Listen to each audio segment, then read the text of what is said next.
Hello there, and welcome to the Sleepless Scientist, a quiet place in the cosmos where your thoughts can loosen their grip and curiosity can soften into something gentle enough to carry you toward rest.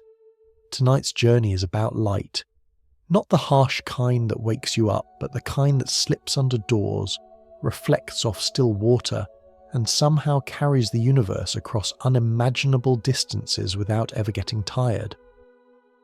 Before we begin, if you find these slow explorations comforting, you're welcome to like this video and subscribe, and when you feel like it, leave a comment telling me where in the world you're listening from and what time it is for you right now. It's always quietly beautiful to imagine all of us listening together, each from our own small pocket of night. Now, you can dim the lights if you like. Maybe let the room settle. There's nothing you need to hold on to here. If your mind wanders, that's perfectly fine. Light itself wanders too. We'll simply let it drift and follow gently behind. Tonight, we're asking a deceptively simple question. What is a photon really made of? And as we'll discover, the answer isn't a substance or an ingredient list or a tiny object hiding inside light. It's something quieter, stranger, and far more beautiful. We begin with a question that feels almost too simple to doubt. When you hold something in your hand, a cup, a book, a stone, it feels natural to ask what it's made of.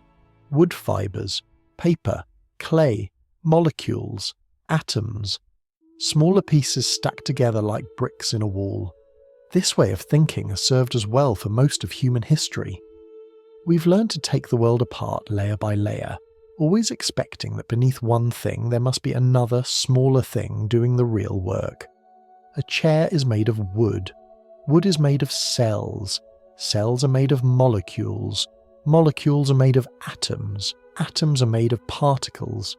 And surely we assume those particles must be made of something too. So when we turn our attention to light, the habit follows automatically. Light looks like something. It moves. It carries energy. It can warm your skin. It can knock electrons loose from metal. It can be counted, measured, detected. Surely then, it must be made of something. That assumption is so deeply wired into us that we rarely notice it. We don't pause to ask whether the question itself makes sense.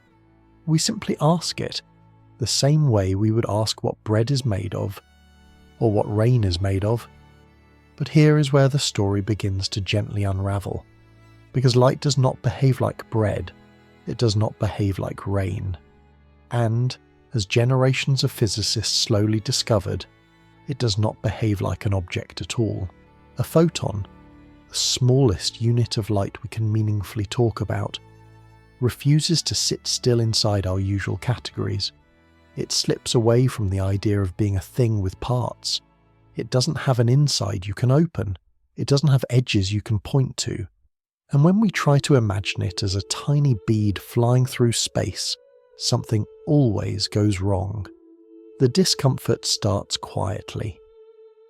If a photon were truly a little object, like a grain of sand, then we should be able to ask where it is at every moment.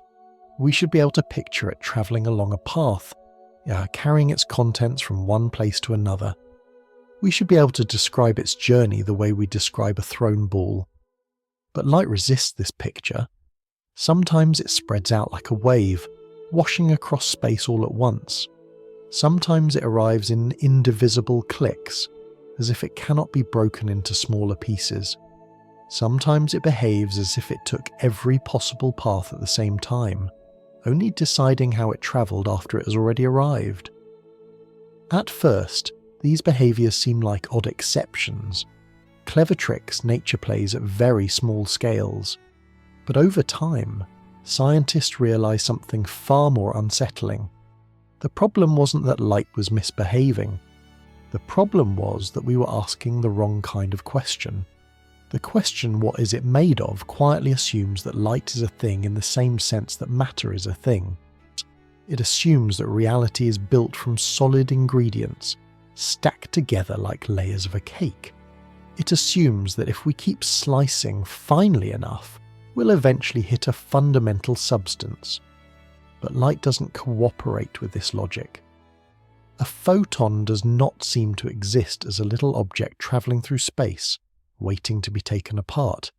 Instead, it appears only when something happens, when an atom changes its state, when energy shifts, when an interaction takes place.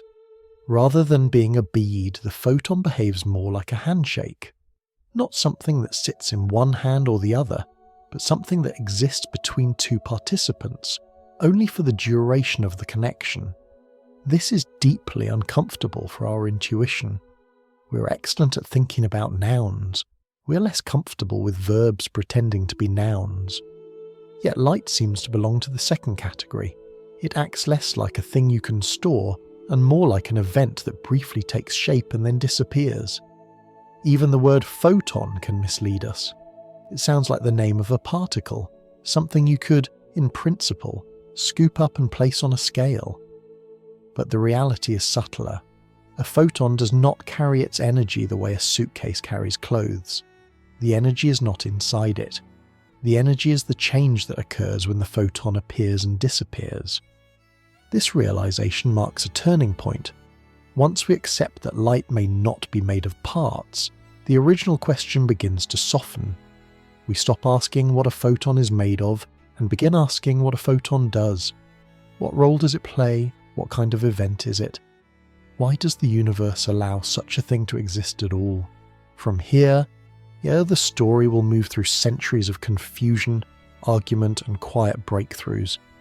We'll see light mistaken for bullets, waves, vibrations, and messages. We'll watch as each picture works beautifully until it suddenly doesn't. And slowly, almost reluctantly, we'll arrive at a view where light is not a substance, but a relationship. For now, it's enough to notice this. The moment we ask what a photon is made of, we're already standing at the edge of a deeper mystery. And if we allow ourselves to linger there, without rushing for an answer, the universe begins to feel less like a machine made of parts, and more like a web of events gently unfolding into one another. Long before laboratories and instruments, light was already familiar. It arrived every morning without being invited. It left every evening without explanation. It warmed the skin, revealed shapes, and vanished the moment you tried to hold it. Because it felt so present, and yet so untouchable, early thinkers tried to understand it using the most reliable tools they had: everyday experience and analogy. And everyday experience tends to sort the world into two broad families. There are things that are stones, arrows, seeds, drops of rain. They have a location, they persist, they travel from one place to another. And then there are things that happen. Sounds, ripples, motions, echoes. They spread, fade, and leave no residue behind. So when people first tried to explain light, they naturally asked which family it belonged to. Was light a thing moving through space? Or was it something space itself was doing? For a long time, both answers felt plausible, depending on how you looked. If you watched sunlight stream through a window, forming a sharp edge on the floor, it was tempting to think of light as something that travels in straight lines, like arrows shot from the sun. Shadows looked crisp. Reflections felt predictable. Light seemed to move from here to there, following paths you could trace with a finger. But then there were other moments. Light could bend softly around edges. It could fill a room evenly, as if it were flowing rather than flying. Colours could spread and overlap, producing patterns that felt more like ripples on water than pellets in motion. When light passed through narrow openings, it didn't behave like grains of sand. It behaved like something that smeared itself out, interfered with itself, and then gathered back together. This tension sat quietly in the background of human thought for centuries. Light didn't force a decision. It allowed both stories to survive. In some cultures, light was imagined as a stream of tiny sparks emitted by luminous objects. In others, it was thought of as a disturbance in the air, or a subtle vibration of space itself. Neither view felt completely wrong. Neither felt fully satisfying. What's important here is not which idea was correct, but how naturally the mind kept returning to the same fork in the road. Either light was a thing that moves, or light was an action that spreads. This division would later harden into the famous debate between particles and waves, but at this early stage, it was less a scientific argument and more a reflection of how humans organize reality. We are comfortable with nouns, and we are less comfortable with verbs pretending to be nouns. To say light is a thing gives it stability. It means it can be owned, tracked and located. To say light is an action makes it ephemeral. It becomes something that exists only while it is happening. And light seemed to hover uncomfortably between these two descriptions. Even language struggled. We say light travels, suggesting an object, but we also say light spreads, or fills, a space, suggesting an activity. We speak of light being reflected, as if it bounced, and absorbed, as if it dissolved. Each word carries a quiet assumption about what light really is. As time went on, these assumptions began to shape more formal explanations. Philosophers and early scientists tried to force light into one category or the other, hoping that consistency would bring clarity. But something curious happened.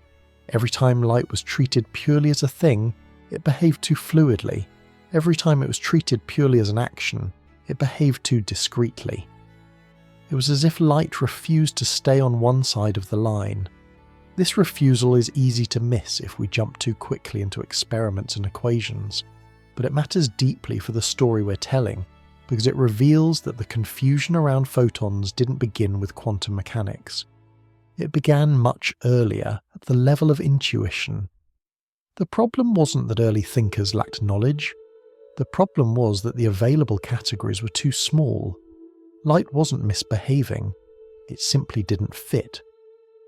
Seen this way, the later crises of physics start to feel less shocking. When experiments eventually showed light acting like individual clicks rather than smooth flows, or spreading like a wave even when sent one unit at a time, these weren't betrayals of earlier ideas. They were amplifications of a tension that had always been there. Light had never agreed to be just one kind of thing, and yet the human mind kept trying to make it choose. This urge to force a decision would later drive brilliant insights and painful mistakes. It would give rise to elegant theories that worked beautifully in one context and collapsed in another. It would also, quietly, prepare the ground for a much deeper realization that maybe light was not waiting for us to pick the right box. Maybe the boxes themselves were the problem. If light could sometimes act like a thing, and sometimes like an action, perhaps it wasn't switching identities. Perhaps it was revealing a flaw in how we divide the world. This thought didn't fully surface until much later, but it was already there, flickering beneath the surface, long before the word photon was ever spoken. By the time scientists began to measure light more precisely, the debate would sharpen. One side would favour solid intuition and straight paths. The other would favour spreading patterns and interference. Each would claim victory, and each would be proven incomplete. For now, it's enough to sit with this early moment, when light still lived at the boundary between object and event, when it could be imagined as either, but never comfortably as both. That boundary is where the deeper story begins, and as we continue, we'll see how light slowly forces physics to abandon the idea that everything must be either a thing or an action, and invites us into a stranger, quieter understanding, where reality is woven from interactions rather than ingredients. Once the idea took hold that light might be a thing rather than an action, it didn't take long for a very comforting picture to form. If light was a thing, then it could move. If it could move, then it could travel in straight lines. And if it travelled in straight lines, the universe would make sense in the way people already understood. This was the world that Isaac Newton stepped into. Newton lived in an age shaped by mechanics. Objects moved because forces pushed them. Paths could be drawn. Trajectories could be predicted. If you knew where something started and how fast it was going, you could say where it would be later. The universe felt like a grand clockwork, and Newton had the tools to describe its gears. So when Newton turned his attention to light, he brought this worldview with him. Light, he proposed, was made of tiny particles, not waves, not vibrations, but minuscule bodies that shot outward from luminous sources. These particles, later called corpuscles, travelled in straight lines unless acted upon. They reflected by bouncing. They refracted by being nudged as they crossed into new materials. This idea didn't just sound reasonable, it felt right. Shadows were sharp. Mirrors behaved like walls. You could trace the path of light with a ruler and get the answer right. If light were made of bullets, then the geometry of vision made sense. Rays could be drawn. Angles could be measured. Everything lined up neatly. There was a psychological comfort in this picture. Straight lines are easy to trust. Objects with paths are easy to imagine. A universe made of tiny travellers feels orderly and fair. Even today, this intuition hasn't left us. When you imagine a flashlight beam, you likely picture something streaming forward, particle by particle, heading toward whatever it will strike. The mental image is not a wave filling space, but a stream moving through it. Newton's model gave that image a formal home. It also fit beautifully with the question that started our journey. If light was made of tiny pieces, then asking what a photon is made of felt perfectly natural. You could imagine breaking one down further, the way you might chip a stone into smaller stones. But here's the quiet detail that matters. Newton's theory didn't just describe light. It reinforced a way of thinking about reality. It said that understanding meant identifying objects, tracking their motion, and accounting for their collisions. In that framework, everything real had location, a trajectory, and a history. Light in this view was no exception, and for a long time the theory worked. Reflection behaved exactly as expected. Light bounced off surfaces the way a rubber ball might bounce off a wall. Refraction could be explained by light particles speeding up or slowing down as they entered different materials, bending their paths accordingly. Even colour differences could be imagined as differences in the sizes or speeds of these tiny corpuscles.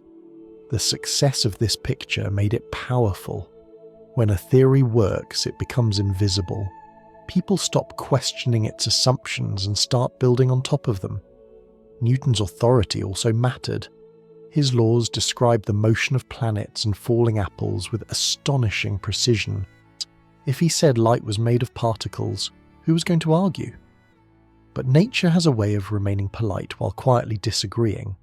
The cracks in the particle picture didn't appear where anyone expected them. They didn't show up in mirrors or shadows. They appeared in subtler places, where light was asked to do something slightly unusual.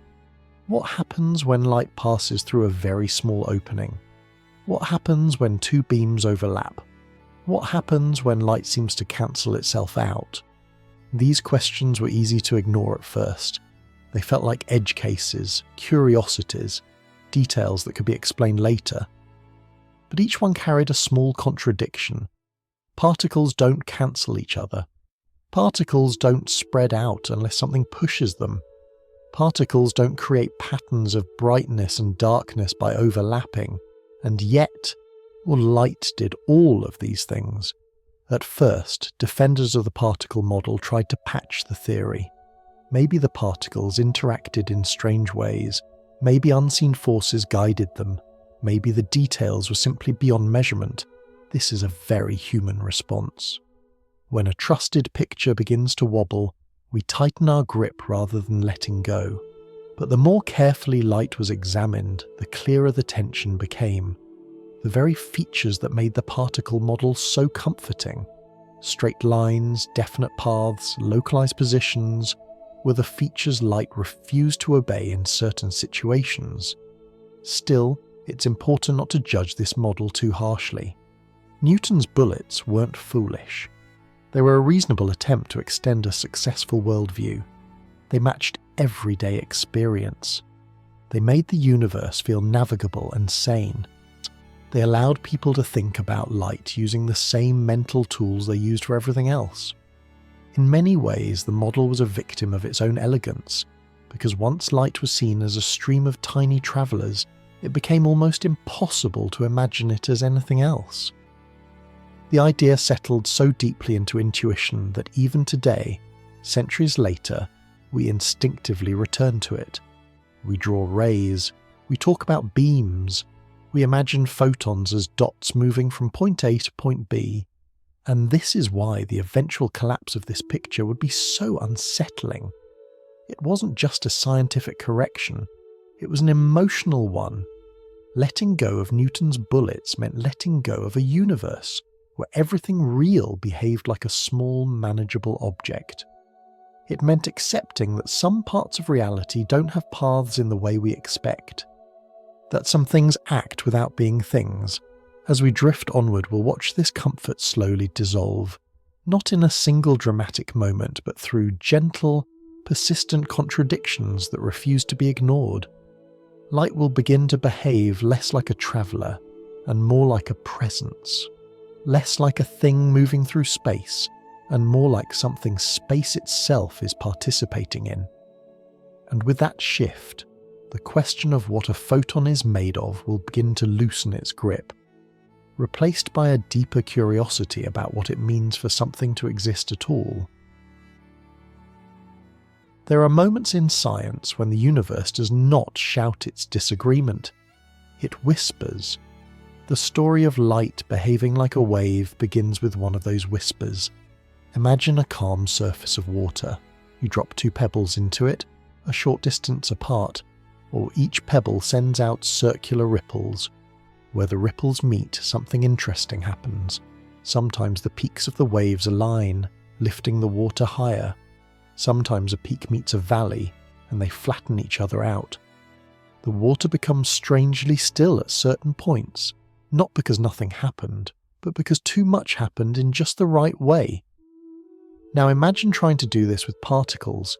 If you throw 2 handfuls of sand into the air, the grains don't cancel each other.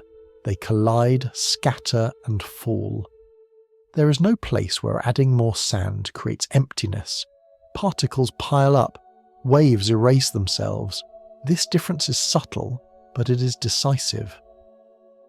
When scientists began passing light through narrow openings, they noticed patterns that looked uncannily like those water ripples. Bright bands appeared where light seemed to reinforce itself. Dark bands appeared where light seemed to vanish, as if it had agreed not to arrive there at all. This was deeply unsettling. According to the particle picture, light should have behaved like a spray of tiny bullets. Fire enough of them, and you should simply get brighter and brighter illumination everywhere they can reach. Darkness should only appear where something blocks the path. But the experiments told a different story.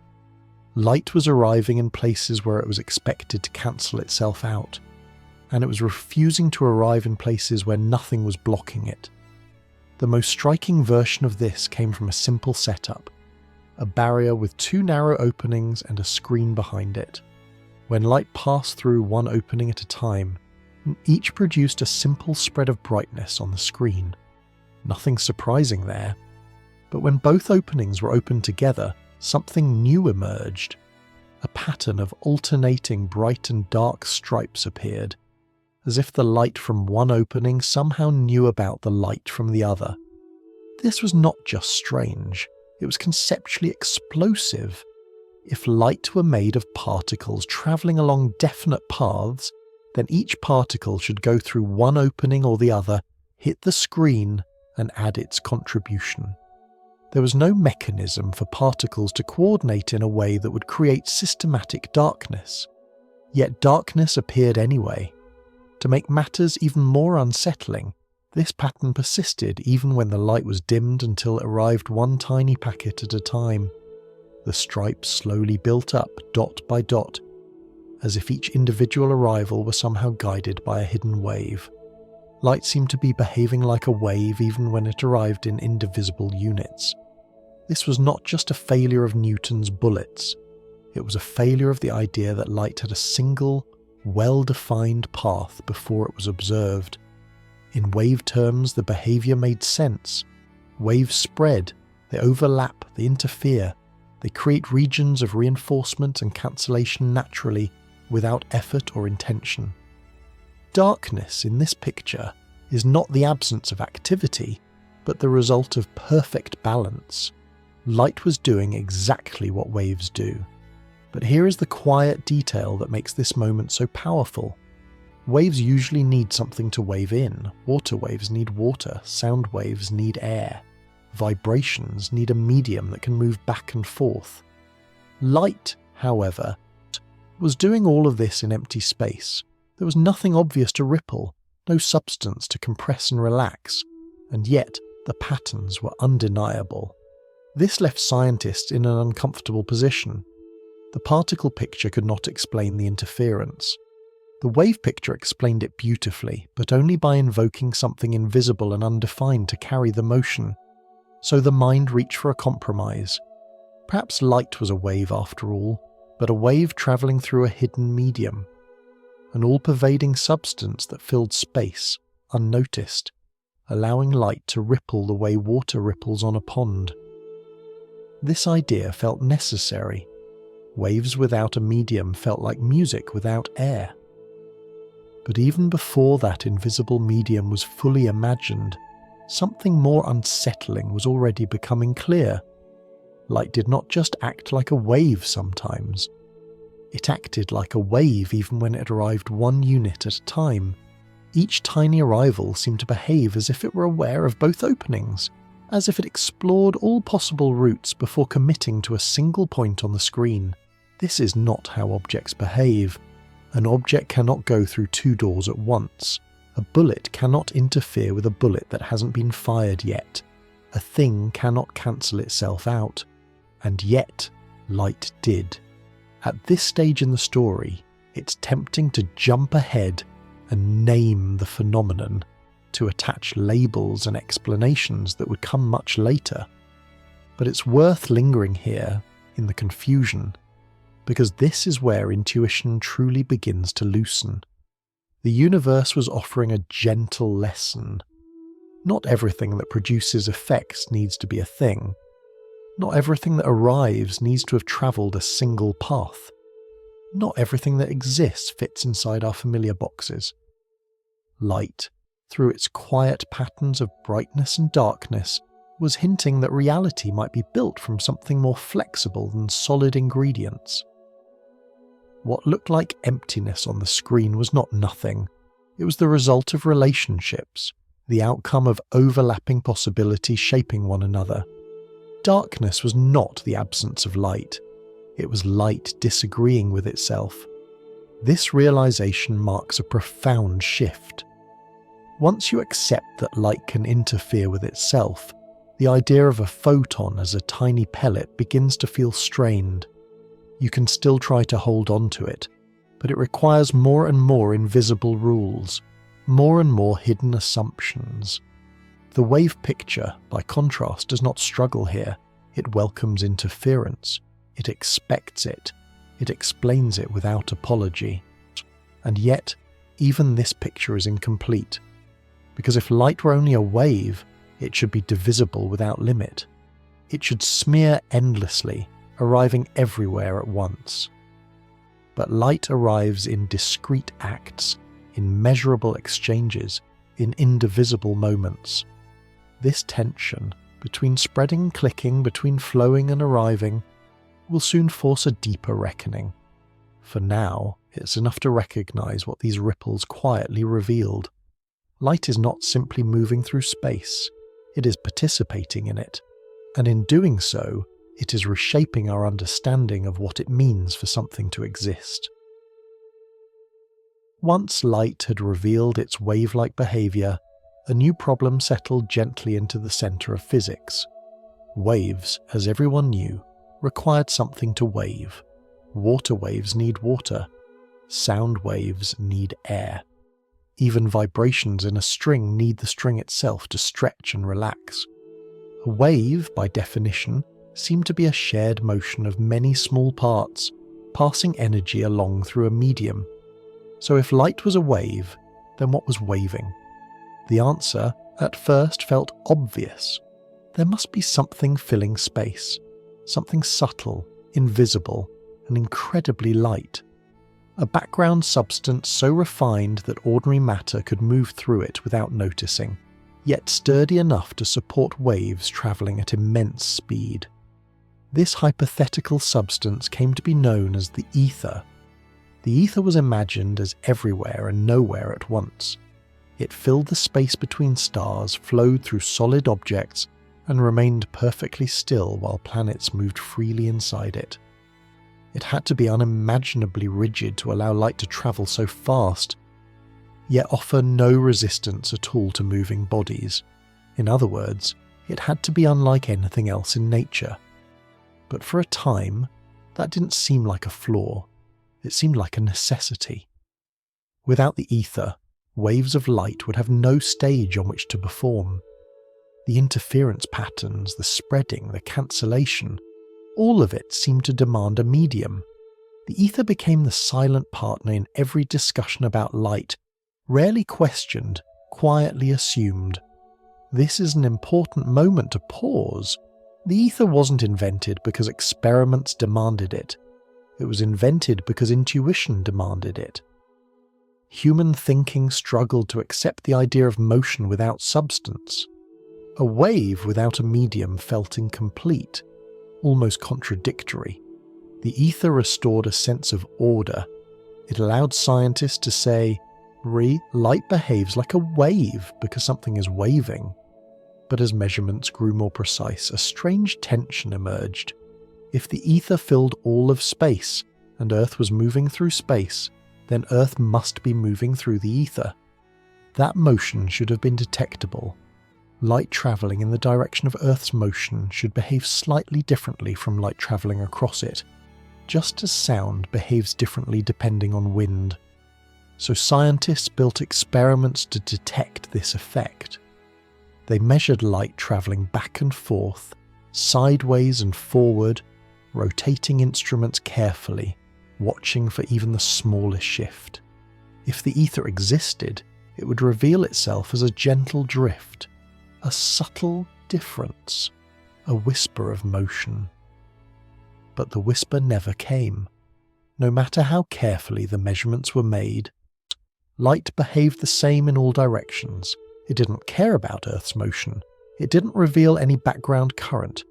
It moved as if space itself were perfectly impartial. The ether, it seemed, refused to show up. This result was deeply unsettling. The ether was not a minor detail that could be adjusted or refined. It was the very thing that made the wave picture feel complete. Without it, scientists were left with waves that had nothing to wave in. At first, the response was denial. Perhaps the ether was dragged along by Earth. Perhaps it behaved in more complicated ways. Perhaps the experiments weren't sensitive enough. But over time, the silence became impossible to ignore. The ether did not bend, it didn't ripple, it did not announce itself in any measurable way. And so, reluctantly, physics began to consider a radical possibility. What if light did not need a medium at all? This idea was profoundly uncomfortable. It required letting go of a deeply held assumption. That motion must always be the motion of something. It suggested that space itself might be capable of activity, that relationships could exist without a supporting substance. The breakthrough did not come from a new model of the ether, but from abandoning it entirely. When the theory of relativity arrived, it quietly rendered the ether unnecessary. Light speed became a property of space-time itself, not of motion through a background substance. There was no preferred frame of rest, no invisible river flowing through the universe, just consistent behaviour everywhere, always. This was not merely a technical correction, it was a philosophical shift. Space was no longer an empty container filled with things, it was an active participant, and light, it seemed, was not a ripple in a hidden substance, but a fundamental feature of how space and time relate to one another. In hindsight, the ether feels like a ghost, a placeholder for an idea that had not yet fully formed. It was the mind's way of saying, something must be there, even when nature was gently insisting otherwise. What makes this episode so instructive is that the ether was not foolish. It was a reasonable response to the knowledge of the time. It honoured the wave behaviour of light and tried to preserve the intuition that waves need media. But reality turned out to be stranger and simpler at the same time. Light did not need a stage beneath it, it was part of the stage. This realisation prepared physics for a much deeper transformation. If light could exist without a medium, perhaps it was not a disturbance of substance at all. Perhaps it was an expression of something more abstract, a field, a relationship, a rule written into the structure of space-time itself. As the ether faded from the story, it left behind an important lesson. Not every helpful idea is real. Not every intuitive bridge leads to solid ground. Sometimes, the universe invites us to let go of a concept, not because it was useless, but because it has done its job. The ether helped scientists move from particles to waves, and once that step was complete, it quietly stepped aside. In the space it left behind, a new picture would begin to form, one where light is neither a thing moving through a medium nor a vibration of an invisible substance, but something more subtle, a rhythm built into reality itself. And as we continue, we'll see how this rhythm becomes quantized, how continuity breaks into steps, and how the photon emerges not as a piece of matter, but as a moment of interaction in an otherwise restless universe. Once the ether faded into silence, physics found itself in a strangely open landscape. Light was clearly real, its effects were undeniable, and yet the familiar scaffolding that once supported it had been removed. There was no background substance left to vibrate, no hidden medium carrying ripples from place to place. What remained was a question that felt almost too abstract to answer. If light is not a stream of particles, and not a wave travelling through something else, then what is actually moving? The answer did not arrive all at once. It emerged gradually, through the careful study of forces that had already been known for centuries, electricity and magnetism. At first, these forces seemed unrelated. Electricity was associated with sparks, charges, and attraction. Magnetism was associated with lodestones, compasses, and invisible alignment. They behaved differently, appeared in different contexts, and were studied by different traditions. But as experiments accumulated, subtle connections began to appear. A moving electric charge could create magnetic effects. A changing magnetic situation could produce electric effects. It was as if these two forces were not separate at all, but different expressions of a single underlying activity. James Clerk Maxwell was the one who listened closely enough to hear this pattern. Rather than treating electricity and magnetism as collections of forces acting at a distance, Maxwell reframed them as continuous presences spread throughout space. Instead of asking how charges pull or push each other, he asked how space itself responds when charges move or change. This shift in perspective was quiet, but profound. Space was no longer a passive stage, it became an active participant. In Maxwell's picture, an electric disturbance does not simply vanish once it is created, it changes the surrounding space, and that change, in turn, produces a magnetic response. That magnetic response then feeds back into the electric situation, sustaining the motion. Electricity gives rise to magnetism. Magnetism gives rise to electricity, and together they propagate forward as a self-supporting pattern. Light, in this view, is not something travelling through space. It is something space is doing. This idea can feel abstract at first, so it helps to imagine a familiar analogy. Picture a field of tall grass on a still day. The grass stands quietly, evenly spaced, doing nothing in particular. Now imagine a gust of wind passing through. The wind does not carry individual blades of grass from one end of the field to the other. Instead, it creates a pattern of motion that travels, while each blade simply moves where it is.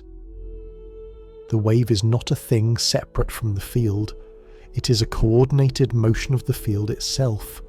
In Maxwell's vision, space behaves like that field of grass. The electric and magnetic aspects are not substances flowing through it, but tendencies of space to respond in certain ways. When one changes, the other follows and the pattern moves forward. What makes this idea remarkable is that it requires no medium beyond space itself. Nothing needs to be pushed along. No particles need to be transported.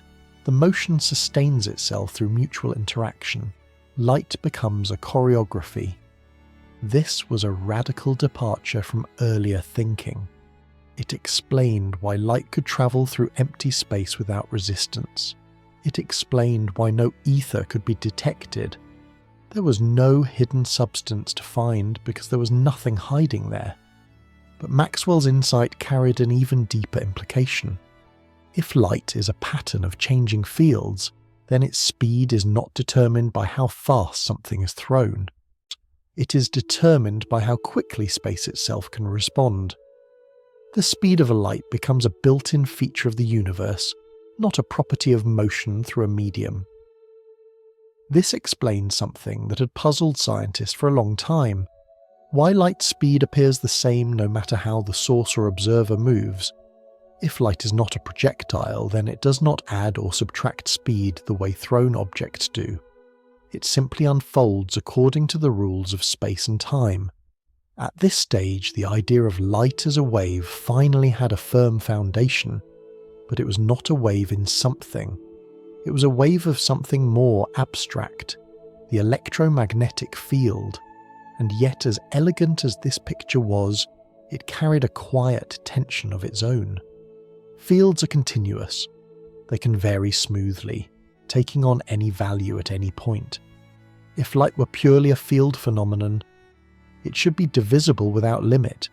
You should be able to have arbitrarily small amounts of light smeared endlessly across space. But experiments had already begun to hint that this was not how light behaved when it interacted with matter. Light arrived in discrete exchanges. Energy was transferred in steps, not dribbles. Atoms absorbed and emitted light in specific amounts, never halfway. Maxwell's theory described how light propagates beautifully, but it did not explain how light is exchanged. This is not a failure, it is a signpost. It tells us that the story of light is not finished at the level of fields alone. The electromagnetic field sets the stage. It defines what light can be. But something else governs how light appears and disappears, how it interacts, how it leaves its mark. Still, this moment is crucial. Neil Maxwell showed that light does not need substance. It does not need bullets or ether. It is not made of stuff. It is a pattern, a living, self-maintaining rhythm written into space itself. Once this idea is accepted, the original question begins to transform again. Asking what a photon is made of starts to feel like asking what a dance is made of, or what a melody is made of. The answer is not pieces, but relationships. As we drift onward, we'll see how this continuous, graceful picture is forced to break into steps.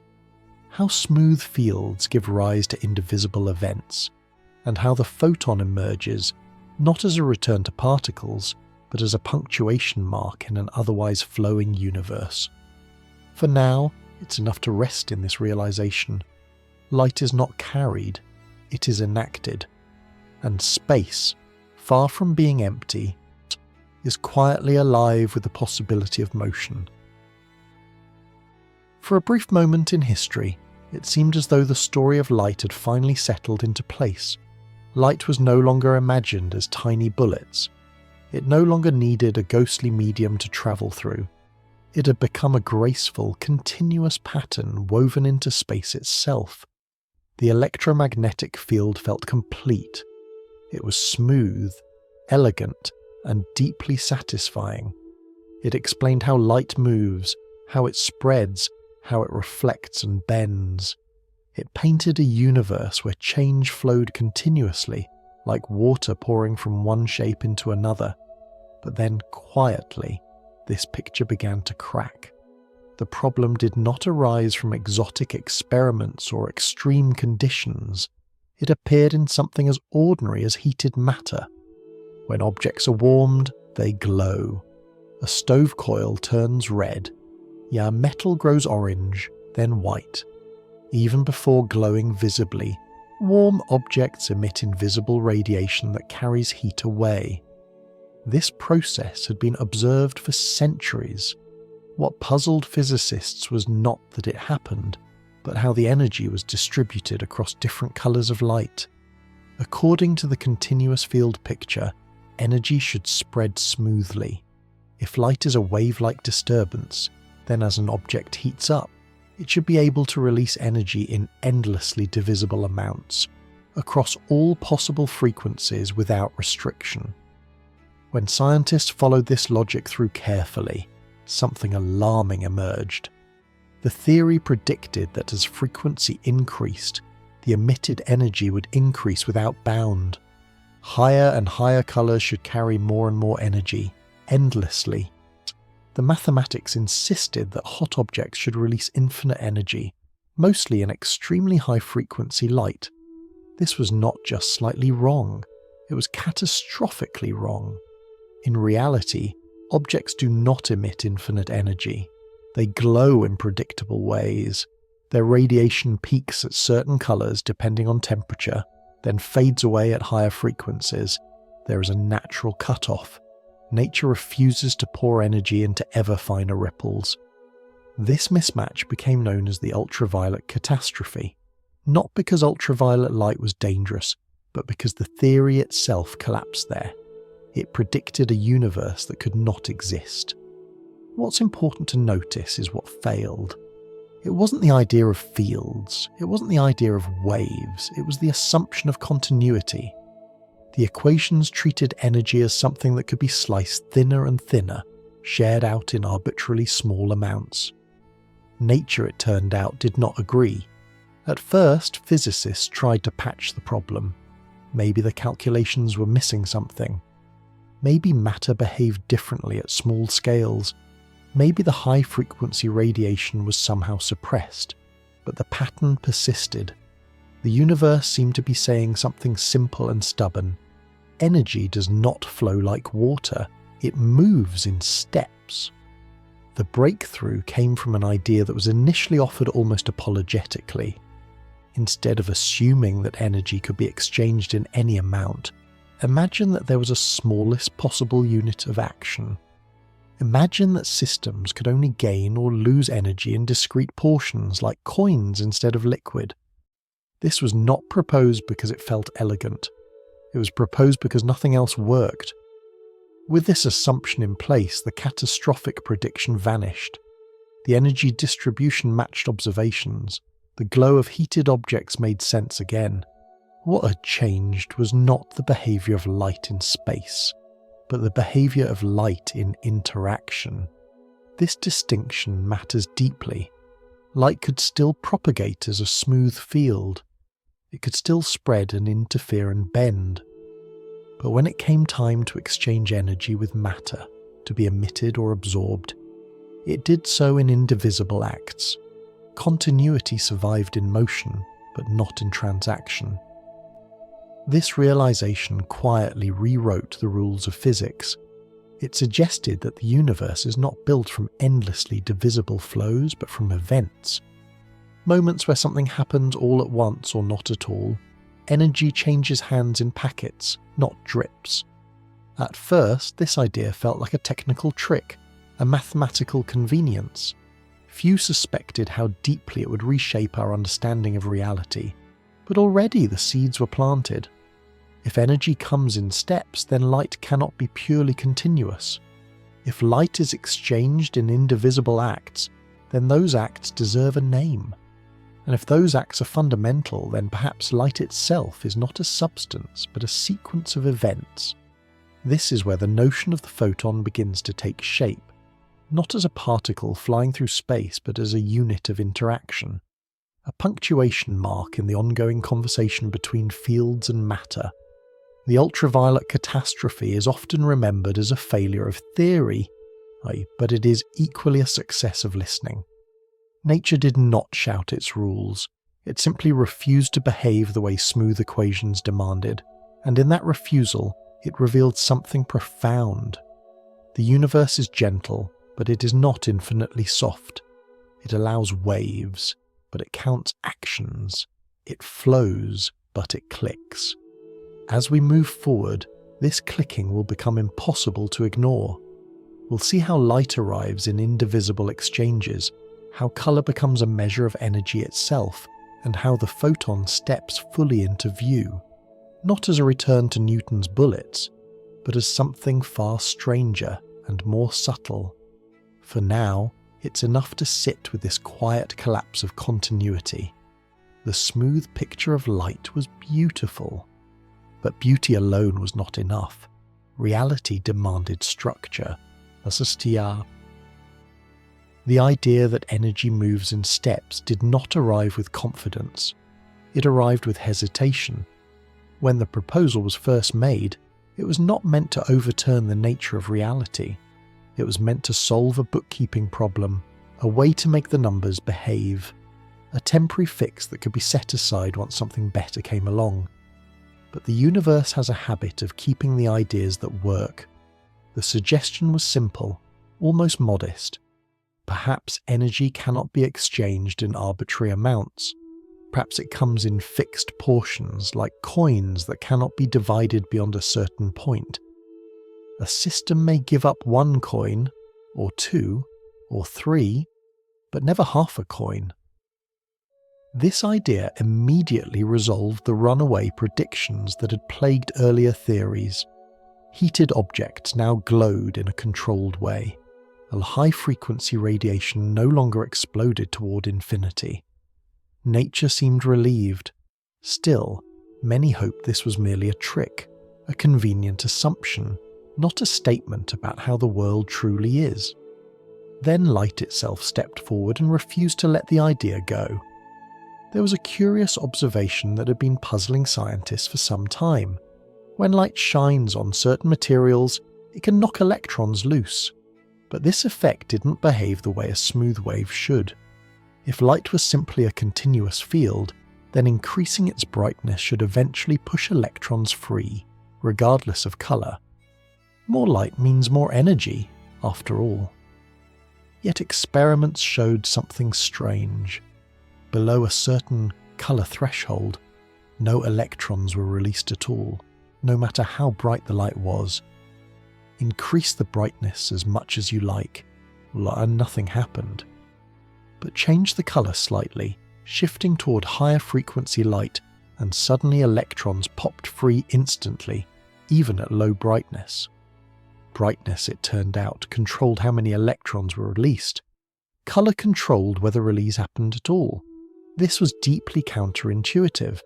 In a wave picture, brightness corresponds to the strength of the wave. Colour corresponds to how fast it oscillates. Why should the oscillation rate matter more than the overall strength? The only explanation that made sense was a radical one. Light was not delivering its energy continuously. It was delivering it in discrete acts. Each act carried an amount of energy tied directly to the colour of the light. If that amount was too small, no electron could escape, no matter how many acts occurred. If it was large enough, escape happened immediately. This was the moment when the photon began to take on a clearer shape, but not as a tiny marble. Imagine throwing pebbles at a wall of sand. If the pebbles are too small, they bounce off harmlessly. Throwing more of them doesn't help. but a single pebble above a certain size can dislodge a grain instantly. Light behaved the same way. Each interaction came as a single, indivisible delivery. The colour of the light determined the size of that delivery. Brightness simply determined how many deliveries occurred. In this picture, a photon is not a container carrying energy like a parcel. It is the event of delivery itself. The energy is not inside it. The energy is what happens when the photon arrives. This subtle distinction matters enormously. It means that a photon does not exist as a little object travelling through space, storing energy along the way. Instead, it exists as a link between an emission and an absorption, a handshake where energy changes hands in one clean motion. This also explains why photons cannot be split. You cannot take half a handshake. You either complete the exchange or you do not. Once this perspective settled in, colour took on a new meaning. Colour was no longer just a visual sensation. It became a measure of how much energy is involved in each interaction. Blue light delivers more energy per event than red light, not because it is brighter, but because its rhythm is faster, its oscillation tighter. Light's frequency became its identity. This idea dovetailed beautifully with the field picture we encountered earlier. The electromagnetic field could still ripple smoothly through space. But when it interacted with matter, those ripples resolved into discrete events, each carrying a precise amount of energy. Continuity in motion, discreteness in interaction. The photon lived at the boundary between the two. This is why the photon is such a strange entity. It is born from a wave, but behaves like a countable event. It spreads like a field, but arrives like a click. It is neither purely a particle, nor purely a wave, because those categories were never designed for something like this. What's especially important for our journey is what did not happen here. The photon did not restore the comfort of Newton's bullets. It did not reintroduce tiny objects flying through space with well-defined paths. Instead, it deepened the mystery. Light could now interfere with itself like a wave, yet interact like a particle. It could explore many possibilities at once, yet resolve into a single outcome. It could be spread everywhere, yet act in one place. The question, what is a photon made of, begins to feel increasingly misplaced. A photon is not made of smaller pieces. It is a unit of action, a moment where the universe allows energy to change form. As we move onward, this realization will grow even stranger. We'll see that photons have no mass, no rest, and no internal clock.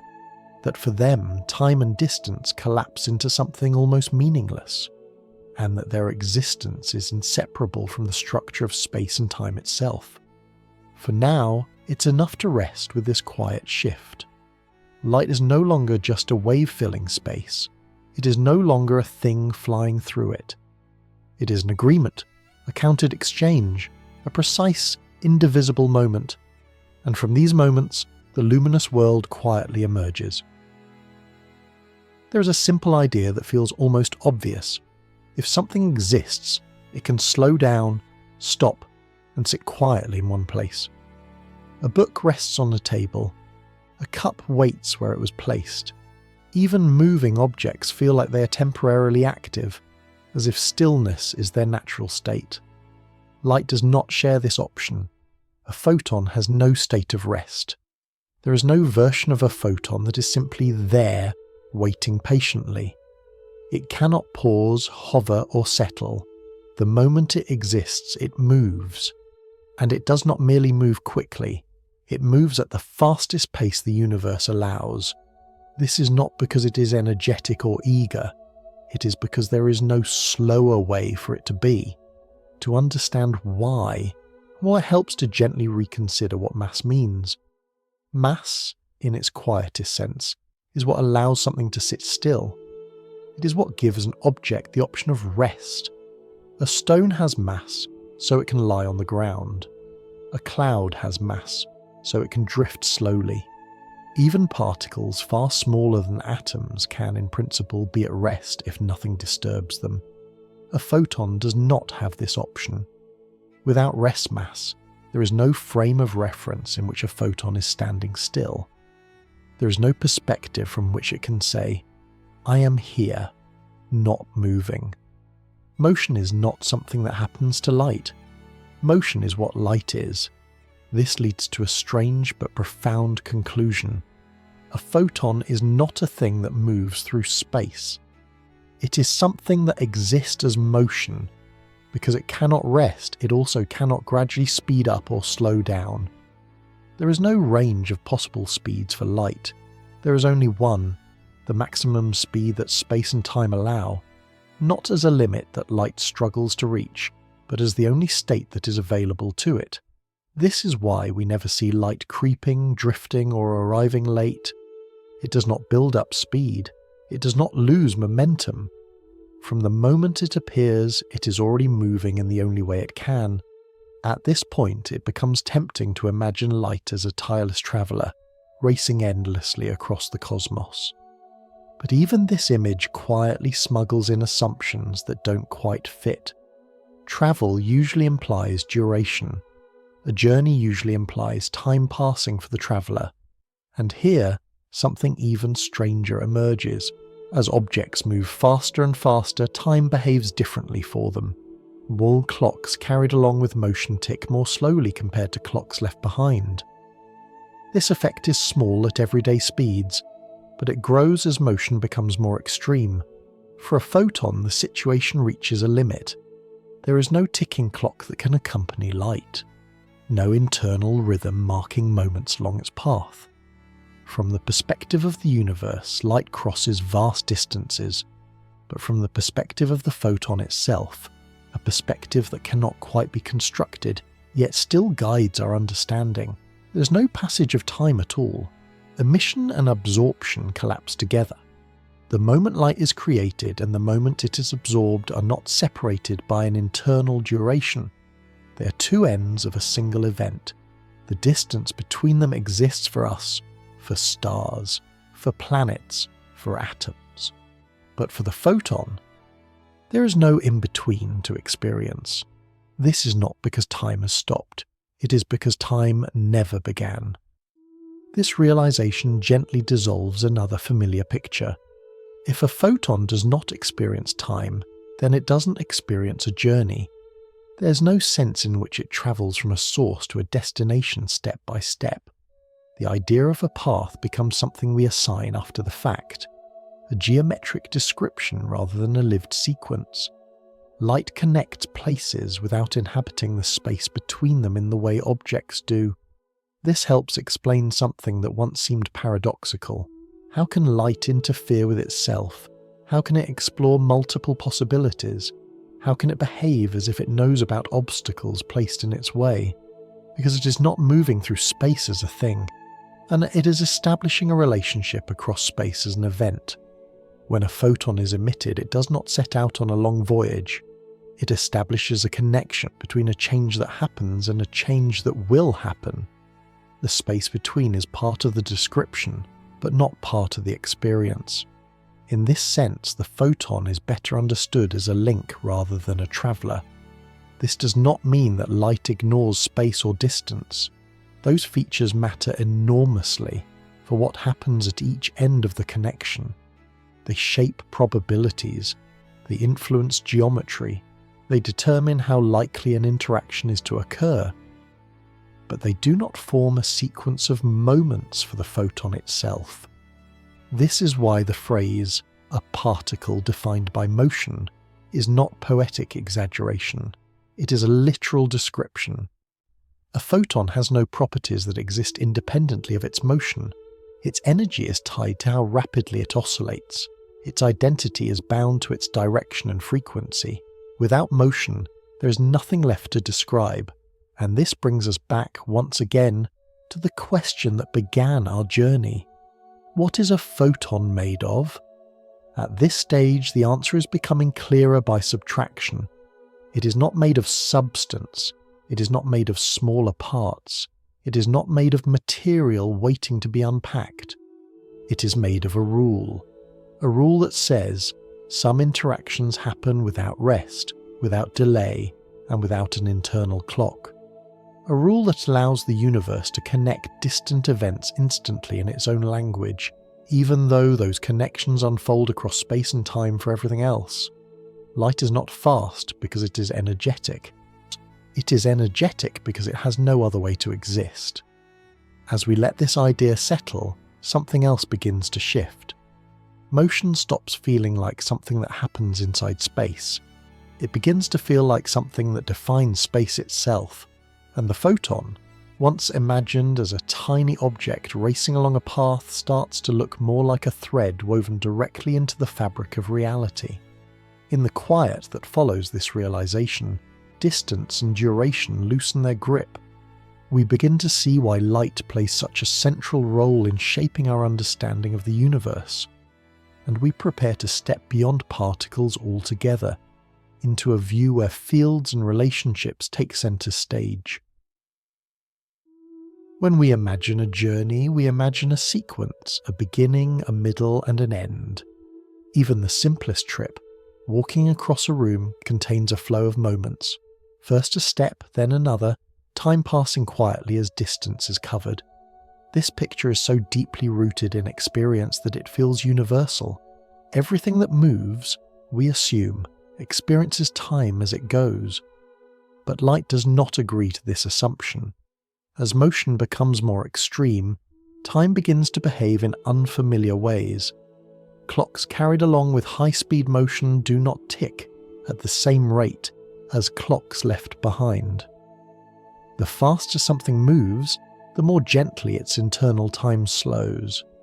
This effect is tiny for cars and airplanes, barely noticeable even for satellites, but it grows steadily as speed increases. For a photon, this stretching reaches its limit. There is no internal ticking for light, no sequence of moments unfolding along its path. The idea of before and after inside a photon simply does not apply. From the outside, we can describe light crossing a room, a planet, or a galaxy. We can measure how long the journey takes for us, but within the description of the photon itself, there is no journey to experience. The moment light is emitted and the moment it is absorbed are not separated by an internal duration. They are two ends of a single event, connected without a personal sense of passage. This does not mean that time disappears from the universe. It means that time belongs to observers, not to light.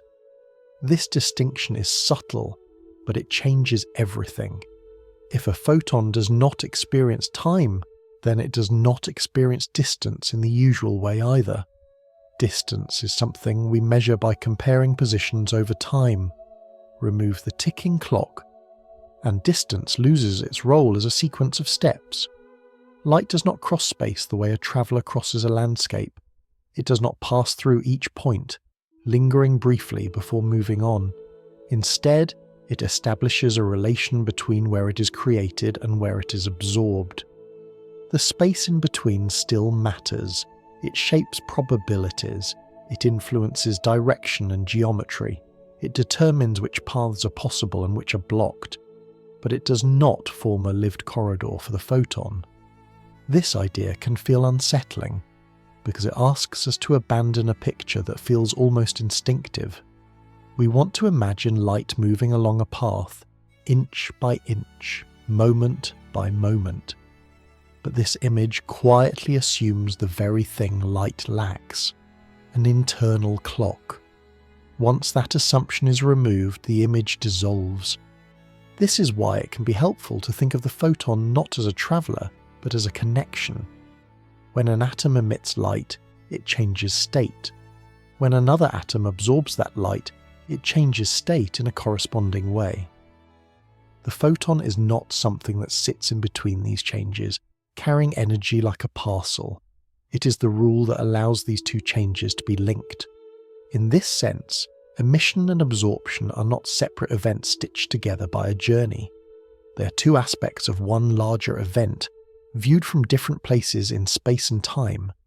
This perspective helps explain why attempts to imagine what the photon experiences always run into paradox. We try to assign it a timeline, a viewpoint, a narrative. But those concepts belong to objects with rest, with duration, with internal structure. Light has none of these. There is no internal story unfolding as a photon travels. There is only the geometry of spacetime connecting two interactions. This is where the language of motion begins to give way to the language of shape. Instead of asking how long light takes to get somewhere, we begin to ask how spacetime itself is arranged to allow that connection. Paths become geometric features, routes become curves, traced not by effort, but by structure. Light follows these curves not because it chooses to, but because there is no alternative. It does not decide where to go. It simply reveals the shape of the space and time it inhabits. This shift is subtle, but it prepares us for a deeper understanding of how light interacts with gravity, how it bends without being pulled, and how it can lose energy without slowing down. But even before we reach those ideas, something important has already happened. The idea of a journey has quietly slipped away. We still speak of light travelling. We still draw lines to represent its path. These are useful descriptions and they work beautifully for prediction, but they are descriptions from the outside. They are maps, not experiences. From within the logic of the photon, there is no map to follow. There is only a connection that exists or does not. This also sheds new light on earlier mysteries. When light interferes with itself, it does not need to coordinate along a timeline. When it responds to the arrangement of obstacles, it does not need to know anything in advance. The entire configuration of space and time participates in determining the outcome at once. Light does not move through the universe like a messenger. It reveals how the universe is already arranged. Once this is understood, the phrase, "a journey that never happens," stops sounding poetic and starts sounding precise. The journey exists for us, for our clocks, for our measuring devices. It does not exist for light itself. And this realization gently opens the door to a new way of thinking. If photons are not travelers, then perhaps particles themselves are not the primary actors of reality. Perhaps what truly exists are relationships, fields, and interactions, with particles appearing only as moments when those relationships take on a definite form. As we continue, we will step into that broader view. We will see how the universe can be described not as a collection of moving things, but as a continuous sea of fields where events stand out like ripples on the surface. For now, it's enough to rest with this idea. Light does not hurry, it does not age, it does not remember where it has been. It simply connects, and in doing so, it quietly dissolves the familiar boundaries between distance and duration, inviting us to see the universe not as a stage crossed by travellers, but as a shape traced by relationships. Up to this point, it might still feel as though photons are special objects. Unusual, yes, but still members of the particle family. They move strangely, they ignore time, they refuse to rest, but they still sound like things you could point to if your instruments were sharp enough. This impression is understandable. For centuries, physics has been built around the idea that reality is made of pieces. Atoms were once thought to be the smallest bricks. Then those bricks were broken into smaller ones and those into smaller still. The story felt consistent.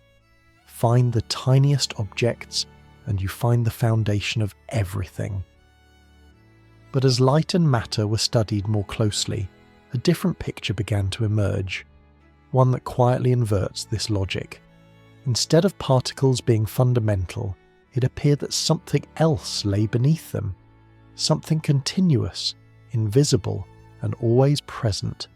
Fields. A field is not a thing you can hold. It does not have edges.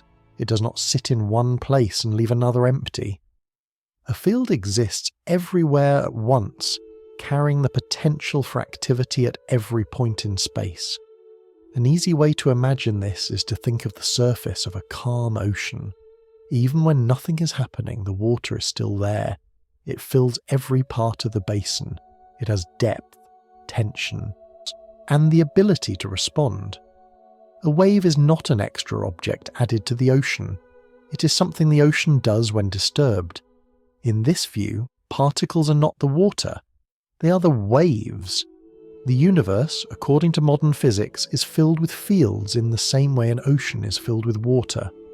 There is an electromagnetic field, a field associated with electrons, a field associated with quarks, and others still.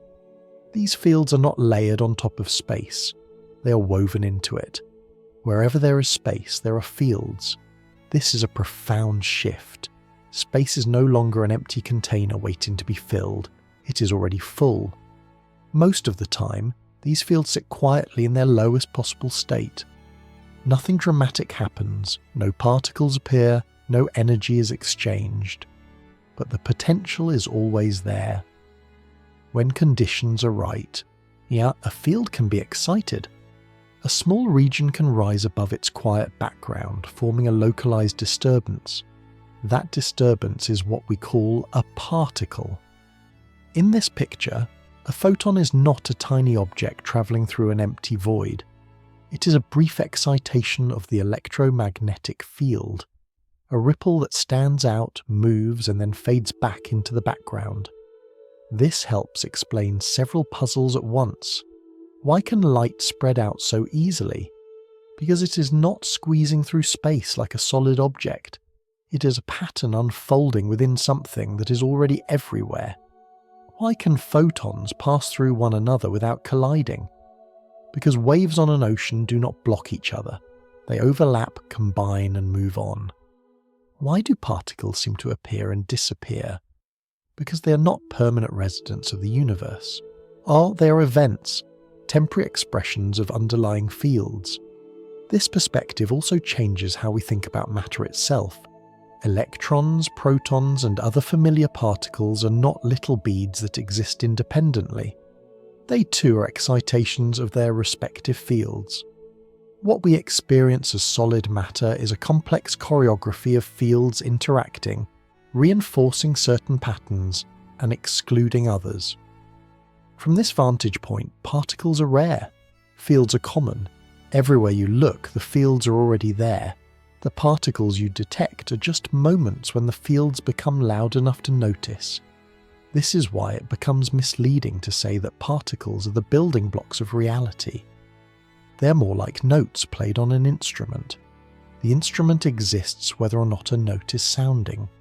The note is real, measurable, and meaningful, but it is not the thing from which the instrument is built. Light fits naturally into this view. A photon is not something added to the electromagnetic field. It is the electromagnetic field doing something specific. When that activity ceases, the photon does not leave behind a shell or residue. The field simply returns to quiet readiness. This also clarifies why light cannot be broken into smaller pieces. You cannot split a ripple below a certain size because the field itself sets the rules for what counts as a meaningful excitation. Below that threshold, there is no distinct event to speak of. Seen this way, the question, what is a photon made of, begins to feel almost misplaced. A ripple is not made of smaller ripples. It is a pattern imposed on a background. Its reality lies in its shape, its motion, and its interaction, not in any internal ingredients. The same is true for particles of matter. This does not make them unreal. A wave can knock over a boat. A vibration can shatter glass. Effects are real even when their carriers are not objects in the usual sense. But it does mean that reality is organized differently than our everyday intuition suggests. Instead of a universe made of things moving through emptiness, we find a universe made of continuous presences, where things appear only when something changes. In this framework, light becomes a natural expression of the electromagnetic field's ability to change. It is not an exception or an add-on. It is the field behaving exactly as it is allowed to behave, and once this is understood, the story can move forward without forcing light into uncomfortable categories. We no longer need to ask whether light is a wave or a particle. It is neither in isolation. It is a field excitation that sometimes spreads and sometimes arrives discreetly, depending on how it interacts. As we continue, we'll refine this picture further. We'll see how different kinds of fields give rise to different kinds of particles, how some particles claim space while others share it freely, and how forces themselves emerge not as pushes and pulls, but as exchanges woven through these ever-present fields. For now, it's enough to rest in this image, an endless ocean beneath everything, mostly calm, always present, and from time to time a ripple rises, just long enough for us to notice it, and then quietly fades back into the whole. Once the universe is seen as a sea of fields, another quiet question naturally arises. If particles are ripples rather than bricks, why do some of them feel solid, while others pass through each other as if nothing were there at all? Why can matter stack, press and resist, while light overlaps freely, crossing itself without consequence? The answer lies not in size or strength, but in role. Among the excitations of fields, there are two broad families. They are not distinguished by appearance, but by how they treat space itself. One family insists on individuality, the other does not. The first group can be imagined as bricks. These excitations refuse to occupy the same state at the same time. If one is present, another must make room. This simple rule gives rise to structure. It is why matter takes shape, why objects have volume, and why you cannot place two solid things in exactly the same position. When many such excitations gather, they naturally build layers, boundaries and resistance. Solidity emerges not because the particles are hard, but because they obey a rule of exclusion. They are defined by saying this place is taken. The second group behaves very differently. These excitations do not claim space. They do not push others aside. They overlap, combine and pass through one another without protest. Many of them can exist in the same state at once, indistinguishable and unbothered. If the first group builds walls, the second slips through them. Light belongs to this second family. Photons do not exclude each other. One photon passing through a region of space does not prevent another from doing the same. This is why beams of light cross without collision. It is why laser beams overlap without scattering. It is why sunlight does not block starlight. They behave less like bricks and more like ghosts, present, influential, yet unwilling to claim territory. This difference is not about substance, it is about symmetry. At a deep level, the universe distinguishes between excitations that repeat themselves cleanly and those that require a twist. Some patterns return to their original form easily, others need an extra turn before they align again. Rather than imagining this as literal spinning, it helps to think in terms of rhythm. Some patterns complete themselves in one cycle, others need two. This difference determines how excitations behave when they are exchanged, overlapped, or rearranged. Those that complete easily are allowed to share space. Those that require an extra turn must remain distinct. Photons fall into the first category. They are defined by a symmetry that welcomes overlap.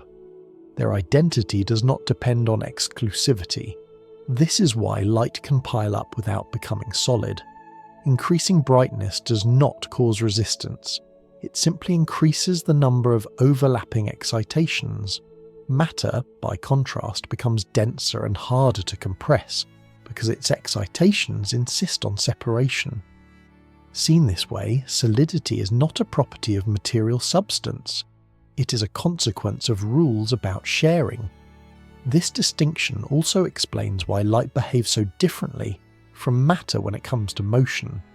Photons have no rest because their symmetry does not allow it. They are not designed to settle into stillness. Their role is to move, to connect, to mediate. Stillness would contradict their nature. Matter excitations, on the other hand, can rest. They can form stable patterns.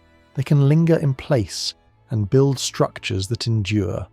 Light is not meant to stay. It is meant to happen. This brings us to an important shift in perspective. Particles are often imagined as actors, little agents doing things to one another. But photons, in particular, make more sense when viewed as permissions rather than performers. When a charged particle interacts with another, it's not throwing a photon like a projectile. It is participating in a pattern that allows influence to be shared. The photon represents the allowed exchange, not a tiny object travelling between points. This is why light can mediate forces without being a force itself. It doesn't push or pull, it enables. It opens a channel through which change can occur. This idea prepares us for a subtle but essential distinction. Not all photons are the same kind of event. Some are directly observable. They arrive, deposit energy, and are detected. Others exist only within interactions, never appearing as independent ripples, yet both belong to the same family.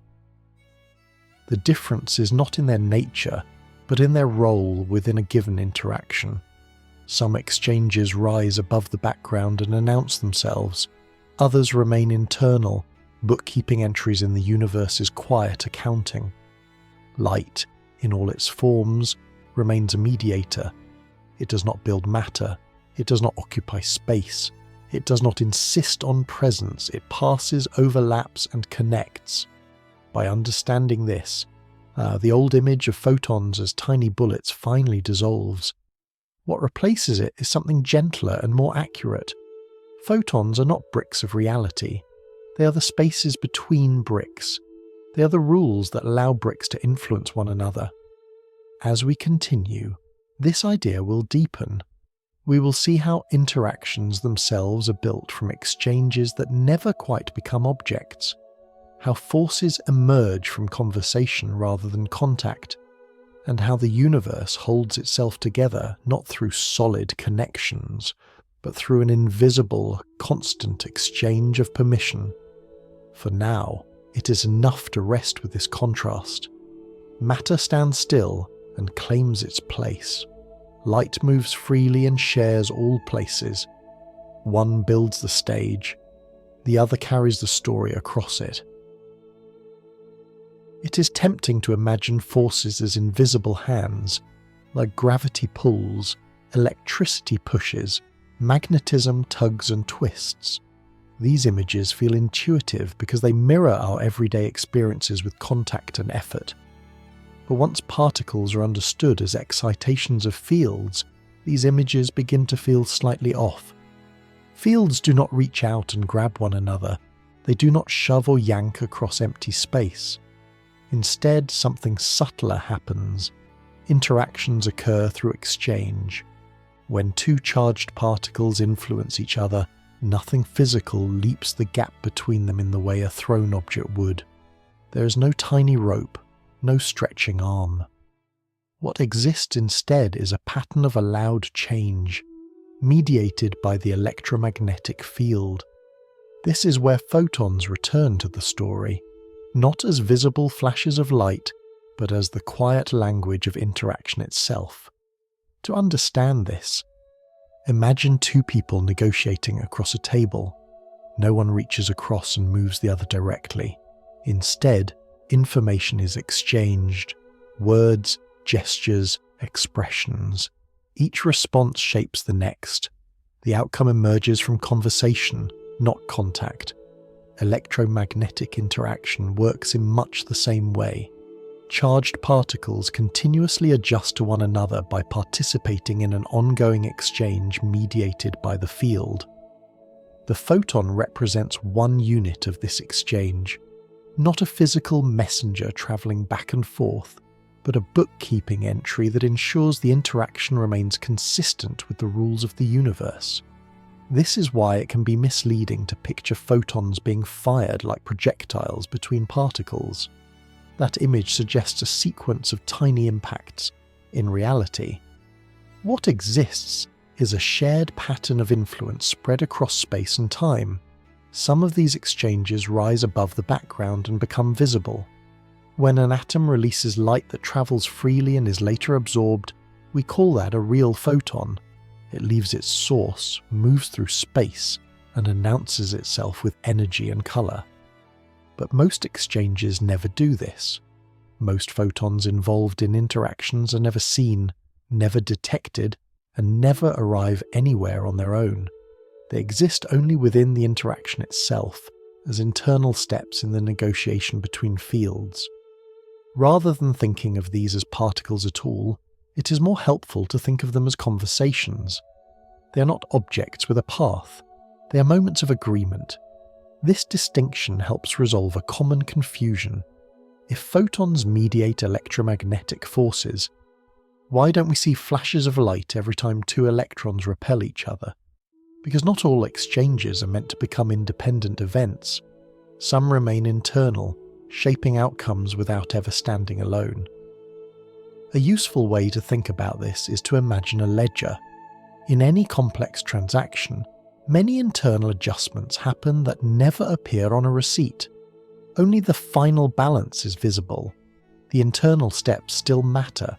They ensure consistency, but they are not meant to be observed directly. Photons play both roles. Some appear on the receipt, most remain in the ledger. This is why electromagnetic forces can act over long distances without violating the limits set by light speed. The interaction does not rely on a single object racing back and forth. It relies on a structured exchange that unfolds across the field, respecting the geometry of space and time. Magnets illustrate this beautifully. Two magnets influence each other even when separated by empty space. There is no material thread connecting them, yet their orientations adjust as if guided by an invisible conversation. The electromagnetic field carries this conversation, and photons represent the units in which the field's influence is accounted for. Electric currents behave similarly. When charges move through a wire, their influence extends outward, shaping the surrounding field. Nearby charges respond not because something has hit them, but because the pattern they are embedded in has changed. From this perspective, forces stop feeling like pushes and pulls. They begin to feel like negotiations. Each participant responds to the shared structure of the field, and photons mark the allowed steps in that response. This also clarifies why light itself can exert pressure. When photons are absorbed or reflected, they change the state of matter they interact with. The exchange leaves a trace, a shift in motion, a tiny nudge. Not because the photon is a solid thing, but because energy and momentum have been reassigned through a completed interaction. Once again, the photon is not the star of the show. The interaction is. Photons exist because fields interact. They are the grammar of that interaction, not the substance. They ensure that changes happen in discrete, consistent ways, rather than bleeding endlessly across the field. This idea brings a sense of quiet order to the universe. Nothing reaches across space to force a change. Nothing violates the structure of space-time. Everything happens through local adjustments that ripple outward, guided by the rules embedded in the fields themselves. The photon is the smallest meaningful unit of that adjustment. It is not made of matter. It is not made of energy in isolation. It is made of permission. Permission for a change to occur. Permission for influence to be shared. Permission for one part of the universe to respond to another. As we move forward, this idea will take on even more depth. We will see that even empty space is filled with these possibilities, that interactions can emerge from quiet fluctuations, and that light itself can be born not from matter, but from the restless structure of the vacuum. For now, It is enough to sit with this reframing. Force is not invisible hands, they are conversations, and photons are the words, fleeting, precise, and meaningful only in the context of the dialogue they belong to. It is natural to imagine empty space as perfectly still. No matter, no light, no motion, a clean pause in the universe where nothing at all is happening. For a long time, this picture felt reasonable. If you remove every particle, every wave, every source of energy, what remains should be absolute quiet, a cosmic silence. But the deeper physics looked, the less cooperative this idea became. Empty space refused to stay empty. Even when all visible particles are removed, the underlying fields remain. The electromagnetic field does not vanish when no light is present. It settles into its quietest possible state, but quiet does not mean inactive. There is a subtle but crucial difference here. Zero activity is not the same as zero potential. Imagine a perfectly calm lake at dawn. No ripples, no wind, no boats. The surface appears still, but the water itself is present, held in tension by gravity, pressure, and temperature. The calm is not an absence, it is a balance. The vacuum of space is similar. Fields cannot be completely still. They're governed by rules that forbid perfect silence. If a field were pinned to exactly zero activity everywhere, it would violate the basic structure that allows change and interaction at all. So instead, even at its lowest state, the vacuum gently fluctuates. Not violently, not chaotically, but persistently. Tiny, momentary excitations appear and fade, like whispers too soft to become sound. These are not particles arriving from somewhere else. They are brief stirrings of the fields themselves, allowed by the universe's refusal to lock anything into absolute certainty. This does not mean space is boiling or unstable, quite the opposite. These fluctuations are incredibly small and normally cancel out.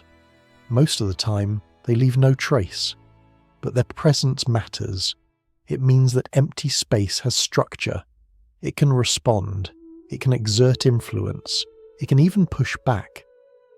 One of the clearest demonstrations of this comes from an experiment that sounds almost philosophical in its simplicity. Place two uncharged metal plates very close together in a vacuum. No light between them, no particles, just empty space. And yet the plates experience a force drawing them together, not because something is pulling them, but because of what is missing between them. The vacuum allows certain patterns of fluctuation to exist. When the plates are close, some of these patterns no longer fit between them. Outside the plates, the full range of fluctuations remains. Inside, it is slightly restricted. This imbalance creates pressure, not pressure from matter, not pressure from light, but pressure from possibility. Empty space pushes. This is one of the moments where the idea of vacuum as nothing finally collapses. Space behaves like a medium. It has properties, it reacts to boundaries, it stores potential energy, even when nothing seems to be happening. This does not mean the vacuum is filled with hidden particles waiting to jump out. It means the fields that define reality are never fully asleep. Their quiet state is active in a way that defies everyday intuition. For our story of light, this realization is essential. If the vacuum itself is active, then light does not always need matter to be born. The electromagnetic field can, under the right conditions, excite itself, not by adding something from outside, but by rearranging what is already there. Light can emerge from nothing, not because nothing created something, but because nothing was never truly nothing to begin with. This idea also reshapes how we think about energy. Energy is often imagined as something you put into a system, fuel added to a fire, electricity sent through a wire, light emitted by a lamp. but the vacuum already contains energy in a distributed, balanced form. Most of the time it remains inaccessible, locked into symmetrical fluctuations that cancel out. Change the conditions slightly, introduce boundaries, motion or geometry, and that balance can shift. Energy can be revealed without being imported. And this is why the vacuum is not a backdrop. It is a participant. It shapes how light moves. It influences how particles interact. It defines what kinds of excitations are even possible. Seen this way, the universe is never truly at rest. There's always a background hum, softer than noise, quieter than silence. A readiness for interaction that never fully disappears. For someone listening before sleep, this idea carries a gentle reassurance. Even in the deepest quiet, the universe is awake, not busy, not loud, just present. And this presence is what allows light to exist at all. In the next step of our journey, we will see how this restless quiet can be nudged into speaking more clearly. How motion and boundaries can coax real photons out of the vacuum, and how light can appear not as something added to space, but as space itself briefly stirred into expression. For now, it is enough to let this idea settle. Empty space is not empty. It is softly alive, and from that quiet activity, light patiently waits to emerge. If empty space is quietly active, then a natural question follows. Can that quiet ever become loud enough to hear? For a long time, the answer seemed to be no. The fluctuations of the vacuum were understood as background behavior, real, influential, but ultimately inaccessible. They shaped outcomes indirectly, but never stepped forward as observable events. Light, it was thought, required a source, an atom changing state, a particle losing energy, a process rooted in matter, and yet the universe had other ideas. It turns out that if the vacuum is disturbed in just the right way, it can be persuaded to speak, or not metaphorically, literally. By changing the conditions around empty space quickly enough, the background fluctuations can be promoted into full observable photons. Light appears where none existed before, not borrowed from matter, not transmitted from elsewhere, but drawn out of the vacuum itself. This does not violate conservation, or create something from nothing. It reveals something that was already there, held in balance. A helpful way to imagine this is to think of a tightly stretched fabric. When left undisturbed, it looks flat and still. Tiny vibrations may exist, but they cancel out, never forming a visible wave. But shake the fabric rapidly, and a ripple emerges. The ripple was not imported. It was revealed. The vacuum behaves in much the same way. When boundaries move quickly, or conditions change sharply, the delicate balance of fluctuations is disrupted.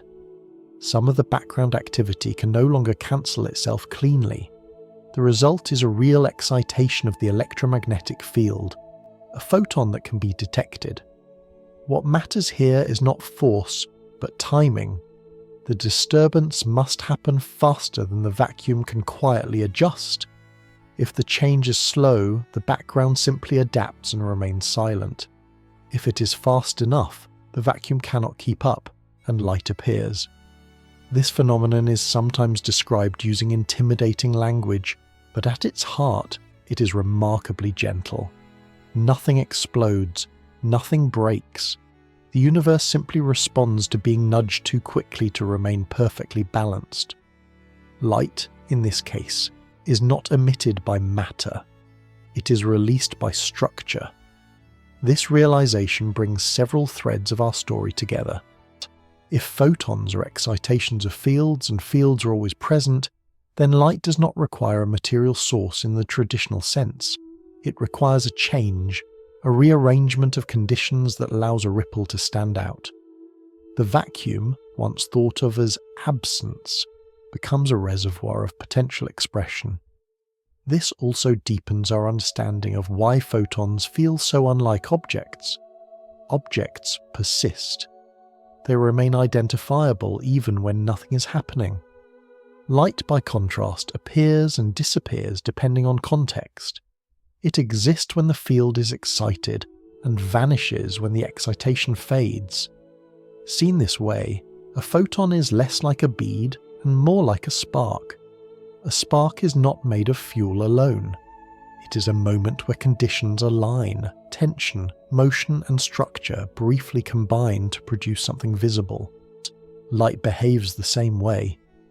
This perspective also reframes the phrase creating light. Nothing is truly created in the sense of being added from outside. The field rearranges itself into a pattern that momentarily stands apart from the background. Once the conditions relax, the pattern dissolves. This helps explain why the vacuum is often described as restless rather than energetic. Its activity is constrained, symmetrical, and mostly hidden. Only when symmetry is broken, by motion, boundaries, or geometry, does that activity become observable. The universe, in this sense, is less like a machine and more like a tense instrument. Most of the time it holds its shape quietly. Under the right touch, it resonates. This idea also prepares us for a broader realization. If light can emerge from empty space, then matter is not the sole storyteller of the universe. Fields themselves carry the narrative. Matter becomes one way of exciting them, but not the only way. The vacuum is not a passive stage waiting for actors. It is an actor that speaks when prompted. For someone listening before sleep, this idea carries a subtle calm. Nothingness is not barren. Silence is not absence. Stillness is not inactivity. There is always a readiness beneath the surface, a quiet structure capable of expression. And light, when it appears, is simply that structure briefly made visible. As we move onward, this understanding will expand into the shape of the universe itself. We will see how light traces geometry, how gravity bends its path without pulling it, and how photons become the most faithful witnesses of space-time's form, for now. It is enough to rest with this image. The universe does not need to add light, it only needs to shift. And in that shift, the vacuum softly glows. When we picture gravity, we often imagine a force that reaches out and pulls. Apples fall, planets curve in their paths, objects feel heavy, as if the earth is tugging on them from below. This image works well for everyday life, but when light enters the story, the picture begins to blur. Light has no mass, it cannot sit still, it does not weigh anything, and yet light bends. Stars appear slightly out of place near massive objects. Beams of light curve around dense regions of space. Even the shadow of a black hole is shaped by how light moves nearby. If gravity were simply a pull acting on mass, none of this should happen. So what is really going on? The answer is both simpler and more profound than the idea of force. Gravity does not pull light. Gravity shapes the stage on which light moves. To understand this, it helps to gently shift how we think about motion itself. Normally, when something moves, we imagine it choosing a path through space over time. A thrown ball arcs because gravity changes its direction. A car turns because the road curves or the driver steers. Light does neither. A photon does not steer. It does not resist. It does not correct its course. It simply follows the straightest possible path available. The key insight is that straight does not always mean what we think it means. In a flat space, the straightest path looks like a straight line. But when space and time are shaped, stretched, curved, or tilted, the straightest path can appear curved to an outside observer. This is exactly what gravity does. Mass and energy do not reach out and tug on passing light. Instead, they change the geometry of space and time around them. They alter the shape of the arena itself. Light, with no mass and no internal clock, has no choice but to follow this shape. Imagine walking across a gently curved hill. while keeping your direction steady. From above, your path curves, even though you never turned. You were not pulled sideways. You simply followed the ground beneath your feet. Light behaves the same way, except the ground is space-time itself. This perspective removes a long-standing confusion. Light does not slow down when it passes near massive objects. It does not lose speed to gravity. It does not get pulled. Its speed remains constant. What changes is the path it is allowed to take. Because photons experience no time of their own, they are exquisitely sensitive to geometry. They act like perfect tracers of space-time's shape. Wherever space and time curve, light reveals that curvature by the way it moves. This is why astronomers use light as a ruler of the universe. By observing how light bends, stretches, and shifts, we can infer the presence of mass we cannot see. Galaxies reveal themselves not only by the light they emit, but by the way they bend the light of objects behind them. Invisible structures announce themselves through distorted images. Light becomes a messenger, not because it travels, but because it traces. This also explains something that might otherwise seem strange. Why does gravity affect everything, even things without mass? Because gravity is not something that acts on objects. It is something that defines how objects and light alike move through space and time. Nothing escapes it because nothing exists outside space-time. Light does not resist gravity because there is nothing to resist. It is not being acted upon. It is simply responding to the shape of the environment it inhabits. This idea becomes especially striking near extremely dense objects. Around a black hole, space-time is curved so strongly that the straightest possible paths loop back on themselves. Light can orbit not because it is trapped by force, but because the geometry leaves it no other option. Even here, the photon is not struggling. It is not losing energy to a pull. It is calmly following the rules of the space it occupies. This brings us back once again to the nature of the photon. A photon is not a thing moving through a background. It is a pattern responding to structure. Where space is flat, the pattern spreads evenly. Where space is curved, the pattern bends. In this sense, light is less like a traveller and more like ink flowing along grooves. It reveals the contours of the surface without ever being pushed. This also helps clarify why gravity and light fit together so naturally in our understanding of the cosmos. Gravity shapes space-time, light reads space-time.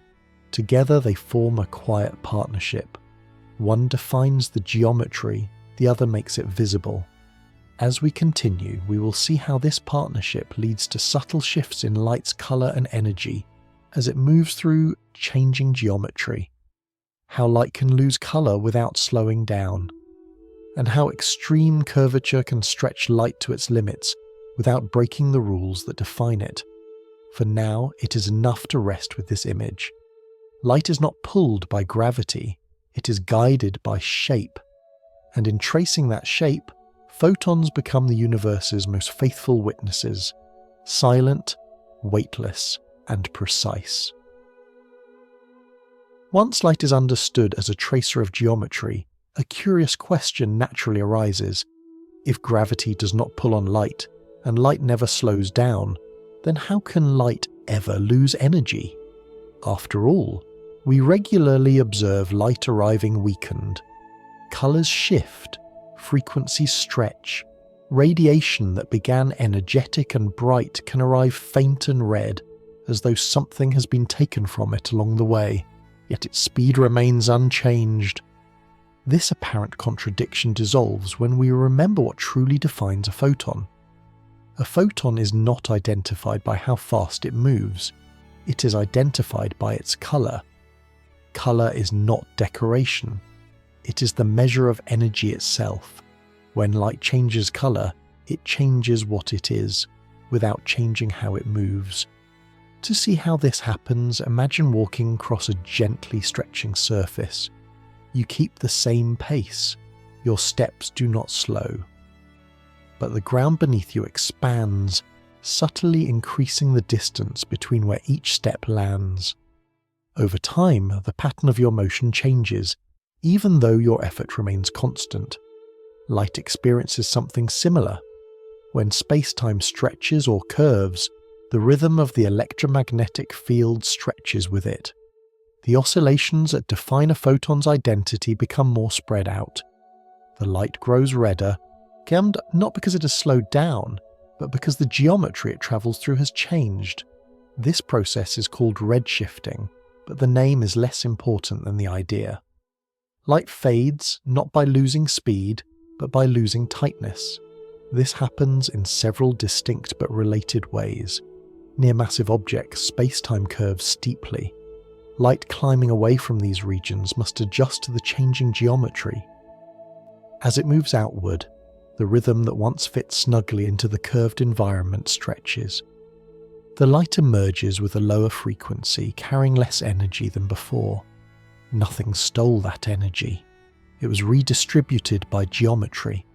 The deeper the curvature, the more dramatic this effect becomes. Near black holes, the stretching grows extreme. Light attempting to escape from near the boundary finds its oscillations pulled wider and wider apart. From the outside, the light appears increasingly red, fading toward invisibility. At the boundary itself, the stretching becomes so severe that light can no longer emerge with any detectable energy.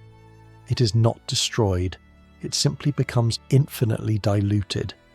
This brings us to one of the most haunting images in modern physics. Around a black hole, light can orbit, not because it is captured by force, but because space-time curves into paths that loop back on themselves. Photons trace these paths faithfully, circling endlessly unless something disturbs them. Even here, the photon is not trapped in a struggle. It is calmly following the shape it inhabits. As light moves through the universe on larger scales, another form of stretching takes place.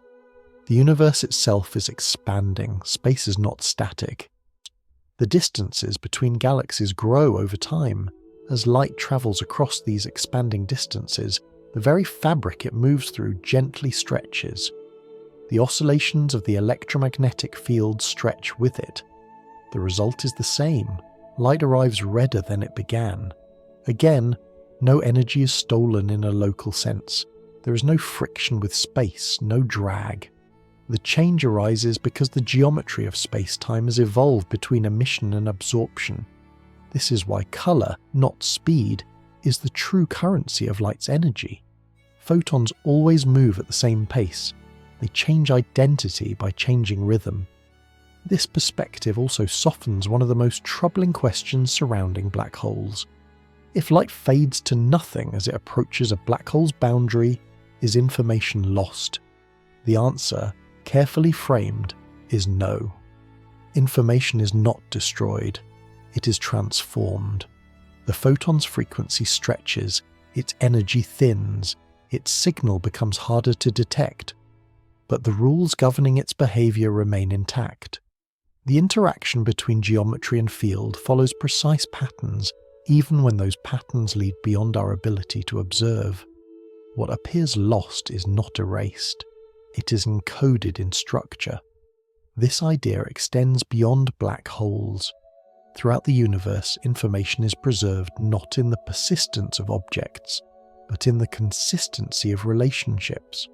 Light carries these relationships forward, even as its form changes. Seen this way, redshift is not a fading away. It is a translation. Light does not weaken because it is tired. It adapts because the universe has changed. And through this adaptation, it tells us stories. It tells us how deep gravity wells are, how fast space is expanding, how old the universe is. By reading light's colour carefully, we reconstruct the shape and history of space-time itself. This brings us full circle. The photon began our journey as a question about substance. What is it made of? Along the way, it shed mass, rest, and material identity. Now it sheds something else as well. Permanence. A photon is not defined by holding on to energy. It is defined by responding faithfully to structure. It stretches when space stretches. It bends when space bends. It fades when geometry demands it. And yet, it never breaks the rules.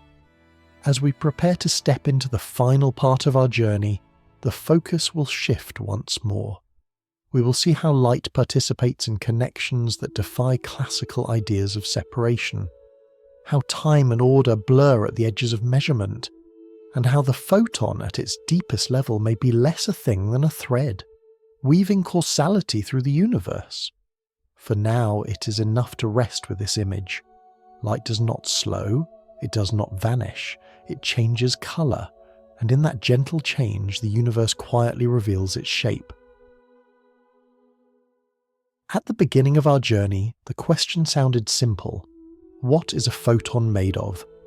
We imagined that, like most things, it must be built from something smaller, a tiny object, a fragment of matter, a speck of energy moving through space. But as each layer of understanding fell away, the question itself began to change. The photon lost its rest, it lost its substance. It lost its internal clock. What remained was not emptiness, but relationship. A light does not exist in isolation. A photon has no meaning on its own. It only exists as part of an interaction, between an emission and an absorption, between a change here and a response there. This makes the photon less like a thing and more like a connection. And this perspective becomes especially powerful when we look at how light participates in some of the strangest phenomena we know. In certain experiments, light behaves as if it refuses to commit to a single history. Paths seem to remain open until the very moment of detection. Choices made later appear to influence how light behaved earlier. When described too quickly, these results sound mystical or paradoxical, but when approached gently, they reveal something quieter and more precise. Light does not carry a story of where it has been. It carries a rule for how events are linked. The photon does not remember its past. It does not anticipate its future. It exists as a relationship that only becomes definite when the relationship is completed. This is why it can feel as though the past is being rewritten. In reality, the past was never fully written in the first place. The structure of the interaction allowed multiple possibilities, and the final outcome selects which relationship becomes real. Nothing travels backward in time. Nothing sends messages to the past. The universe simply waits until a connection is complete before assigning it a definite shape. This way of thinking also softens the idea of entanglement. When two photons are created together in a single process, they are not two independent objects that later coordinate their behaviour. They are two expressions of one shared event. Their properties are linked because they were never truly separate to begin with. Distance does not weaken this connection, because distance belongs to space, not to relationships. The photons do not exchange signals to stay in sync. They do not communicate after separation. They simply carry forward a shared structure that was defined at creation. When one is measured, the relationship resolves. The other follows instantly, not because information has travelled, but because the information was never divided. Seen this way, entanglement is not a mysterious influence stretching across space. It is the persistence of a single description across multiple locations. Light once again acts as a bridge rather than a messenger. This perspective also clarifies why photons sit at the heart of causality. Causality is often imagined as a chain of events unfolding in time. One thing happens, then another. A cause produces an effect. But at the deepest level, causality is about allowable connections. Which events are permitted to influence which others? Photons define these permissions. They trace the boundaries of influence. They mark which changes can be connected and how. They do not enforce outcomes. They simply carry the structure that makes outcomes possible. In this sense, light is not energy moving through space. It is causality moving through space-time. This idea ties together everything we have seen. Light's lack of rest means it cannot linger. Its lack of time means it cannot age. Its lack of substance means it cannot be broken down. What it has instead is consistency. Every photon obeys the same rules. It connects events according to geometry, frequency, and interaction. It respects the structure of space-time without exception. This is why light is such a reliable witness. No matter how the universe stretches, curves, or evolves, photons respond faithfully. They do not distort the message. They adapt to the medium, but they preserve the relationship. And this brings us, gently, to the end of our exploration. A photon is not made of matter. It is not made of energy as a stored substance. It is not made of smaller pieces. A photon is made possible. It is made possible by fields that fill space, by rules that forbid perfect stillness, by geometry that shapes motion, by interactions that require discrete exchange. It is made possible by a universe that prefers relationships over objects. Light is what happens when the universe allows two events to be connected in the simplest, fastest, and most faithful way available. And so, the question, what is a photon really made of, finds its quiet answer. It is made of connection. It is made of permission. It is made of information shaped by space-time itself. As you rest with this idea, there is no need to hold it tightly. Like light, it does not need to be grasped to be present. It simply connects, softly and precisely, revealing a universe that is less about things and more about the threads between them. And in that gentle network of connections, even the smallest flash of light becomes a story, not of substance, but of relationship,